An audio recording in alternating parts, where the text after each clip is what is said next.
It's a rainy night in February 2019, and I'm sitting at the back of a quiet brew pub, drinking a beer and crying. And that wasn't the plan, but that's the way it's going. Just 5 months earlier, I'd looked down at my phone and seen a text from a coworker who I knew and respected, but didn't know that well, and it said, "Did you hear the news?"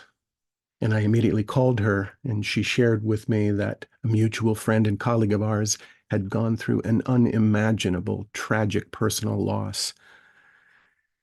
And I wrote a brief text to that friend who I'll call T and just said, "I'm here for you. If there's anything you need, please, please contact me." And I didn't hear from him. He took a leave from work. And 5 months later, we finally made a date to catch up over beers. And it was just small talk at first, a little bit about work, sports, movies. And at some point I said, you know, T, I don't want to pretend like nothing happened. I don't want to pretend like you didn't go through what you went through. If you need to talk about it, if you want to talk about it, I'm here. I'm fine if you don't want to. So we engaged in a little more small talk. And then after a bit, he wandered his way into a story, and then he shares one of the most exquisitely painful, dark, and traumatic tales of personal loss and tragedy that I have ever heard. I am stunned.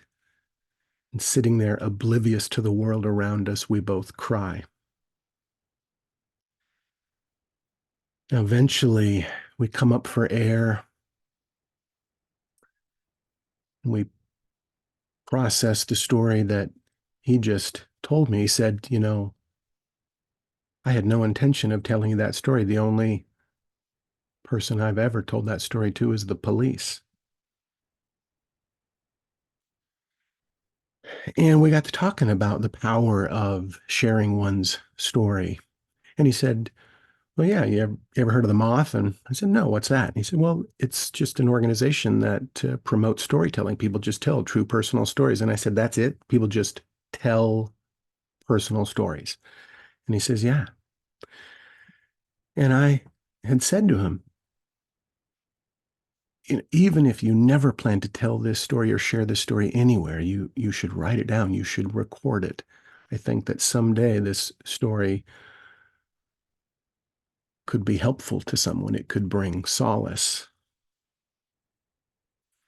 So when I went home that night, I looked up the Moth, and just an hour away, there was a monthly story slam. And the theme for the month of May was mothers.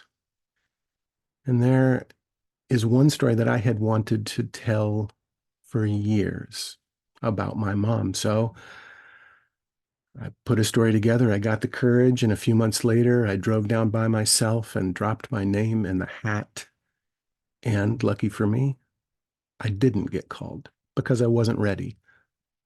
But that started a journey of storytelling that has allowed me to take live and virtual stages at the Moth and elsewhere and share my stories.